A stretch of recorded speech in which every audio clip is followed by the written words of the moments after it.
Hello, this is Mr. Stansbury. I'm going to take you through the 10I notes on using the sine and cosine rules. At the end of this, you should be able to say, I can use sine and cosine rules to solve real-world type problems.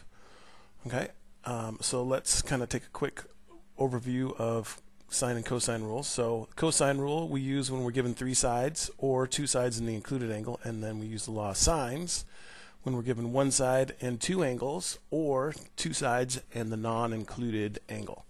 Alright, so let's take a look at an example. So this is similar to example 23 from page 344. The angles of elevation to the top of I should have built my house somewhere else castle are measured from 2 points A and B.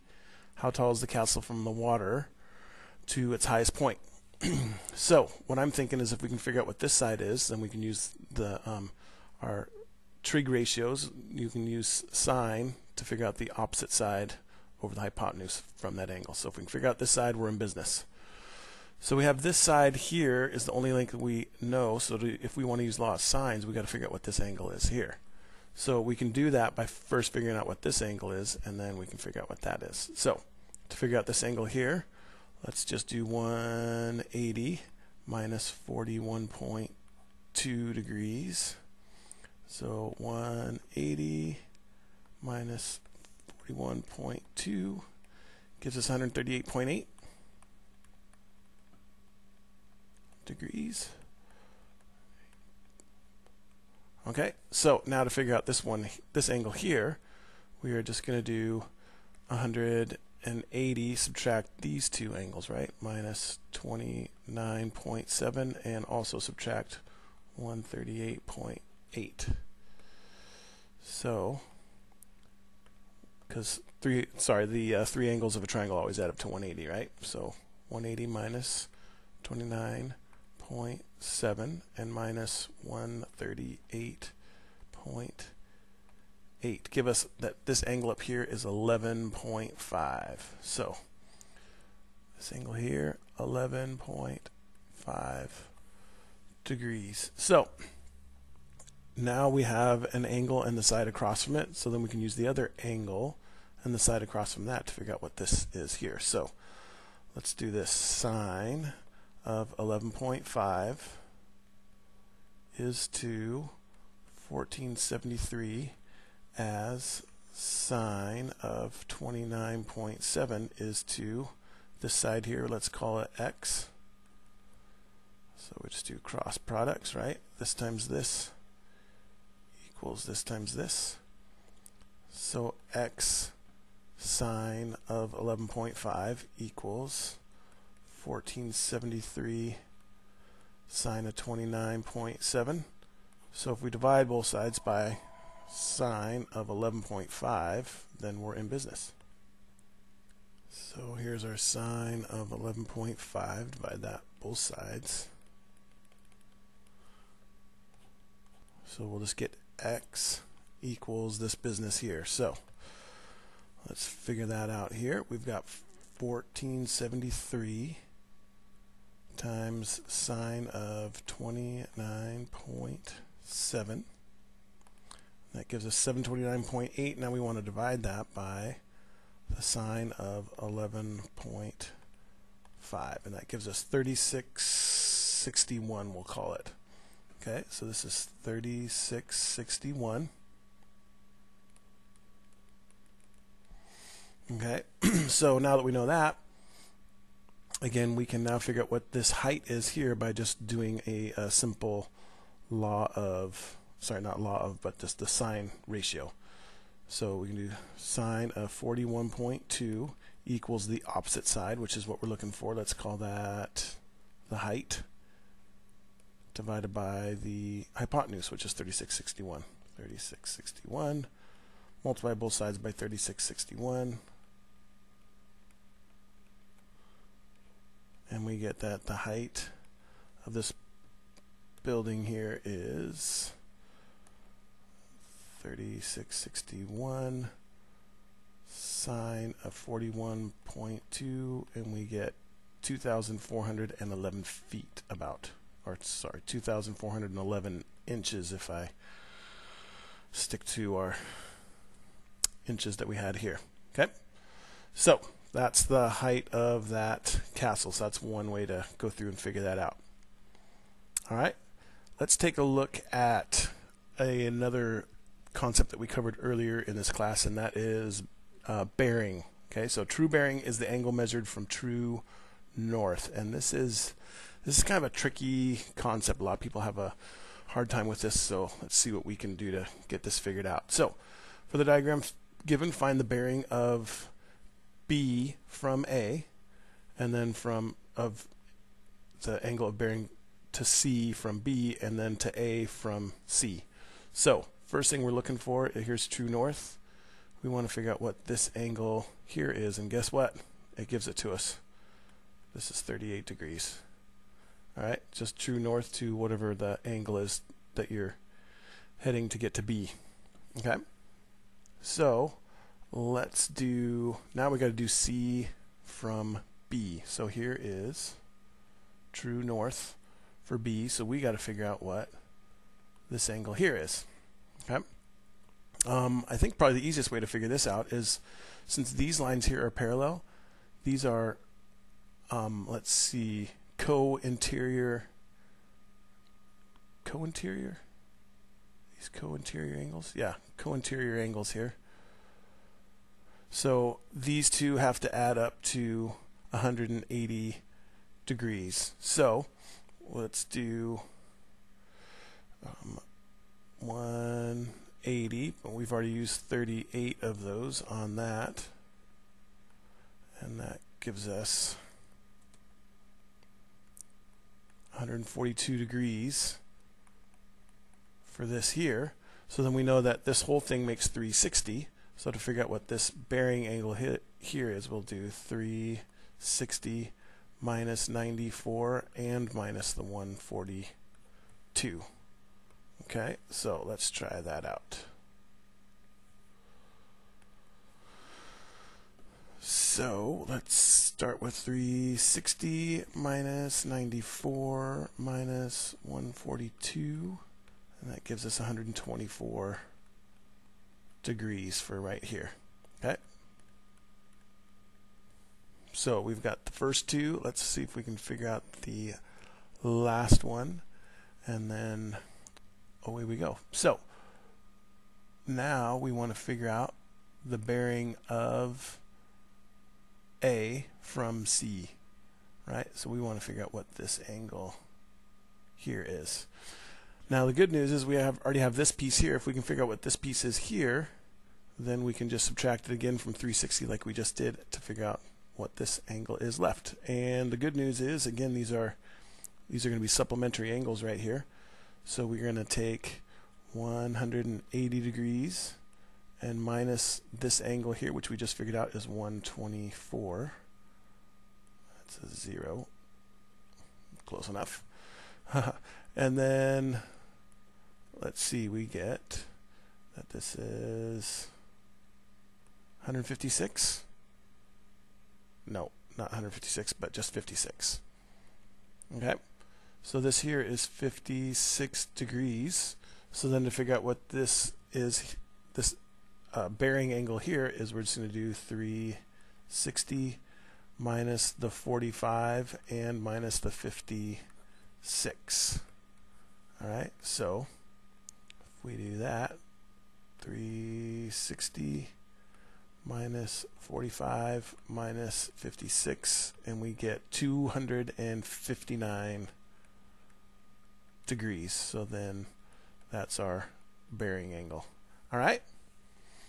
Okay, one last trickier bearing problem to look at is this one here. So this is similar to example 25 from page 348, and it gives us that Gus walks for 12.2 kilometers in the direction of 123 degrees from his house to the Petter store, and then for 8.9 kilometers in the direction of 226 degrees to the iArm store. We're going to find the distance from the iArm store to home, and then the bearing of iArm from home.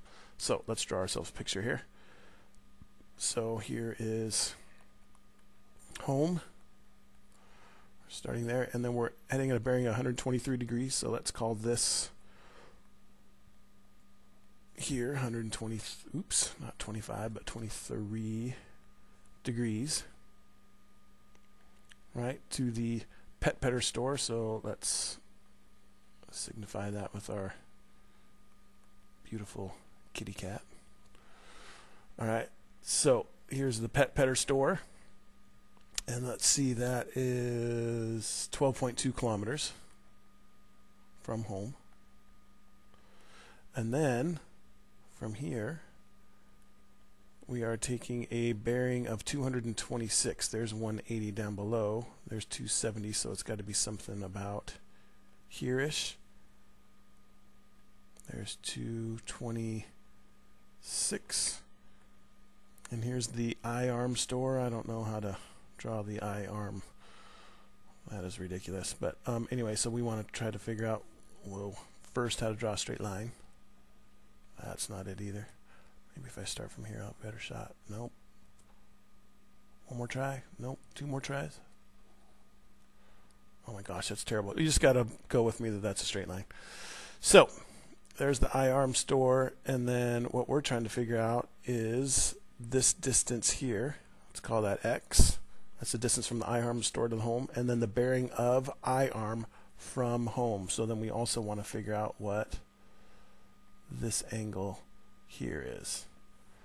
Okay, that entire angle. So let's see, we also know that this is 8.9 kilometers. So to figure out this side here, this is not necessarily a right triangle, so we can't do a squared plus b squared equals c squared. But if we can figure out one of these angles in here, then we are in business. So let's see, we know that this is 123. Ooh, we can figure out what this is here, just like we did in the last problem.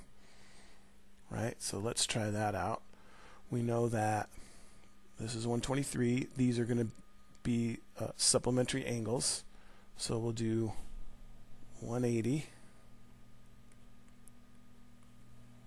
minus 123 to figure out what that angle there is, which will give us 57 degrees right here. All right.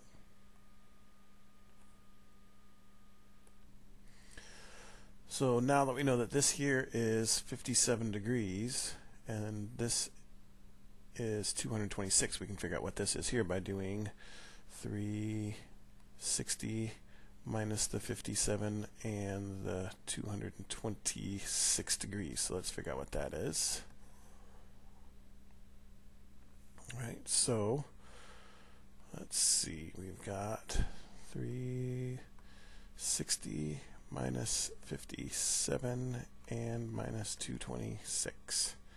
Gives us that angle there is 77 degrees. Okay, so now that we have two sides and the angle in between, we can use right up here, two sides and the angle included angle, we can use the law of cosines. All right, so let's do that. Here are our cosine rules and sine rules.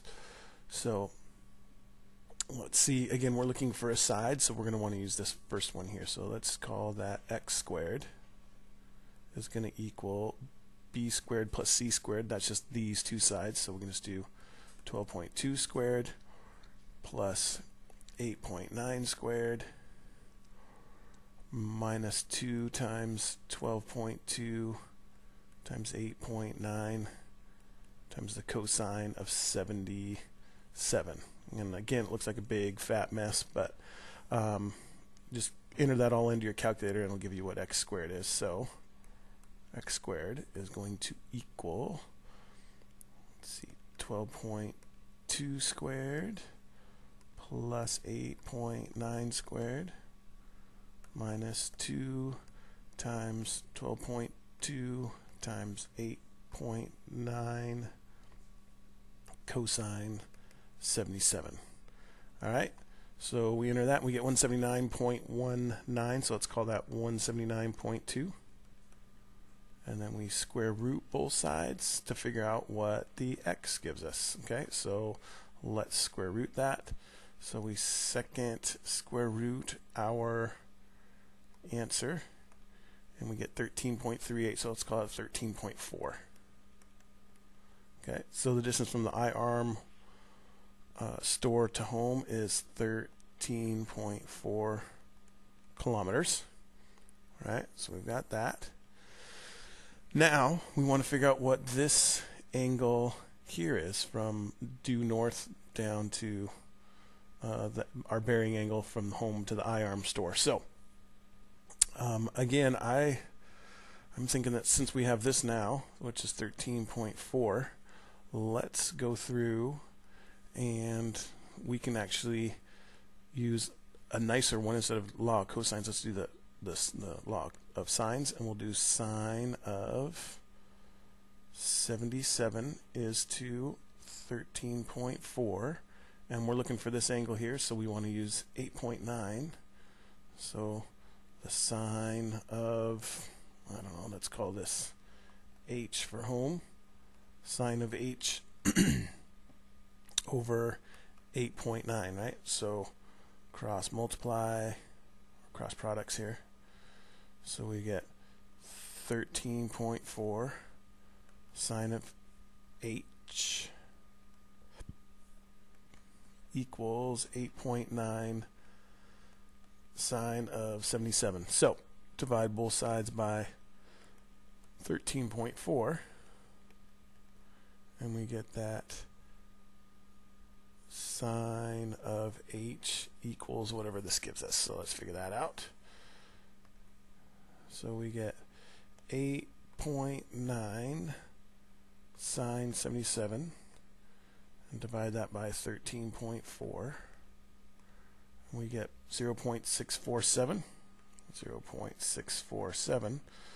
So then, to find angle h, we simply do, since we're looking for an angle, second sine of our answer, and we get 40.3 degrees.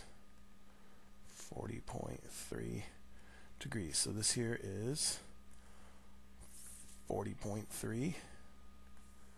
So let's put that in there.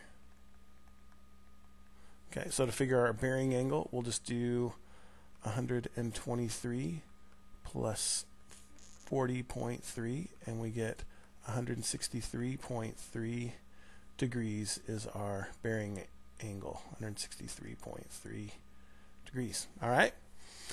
So again, not super easy, but again, if you just kind of start finding pieces of the triangle and you can just kind of start knocking it out slowly but surely. But again, it's not one of these things where you can just plug something in and you get the answer right away. You have to kind of work at it, chip away at it a little bit. All right. So you should be able to now say that I can use sine and cosine rules to solve real world type problems. If you have any questions, please ask. Thanks.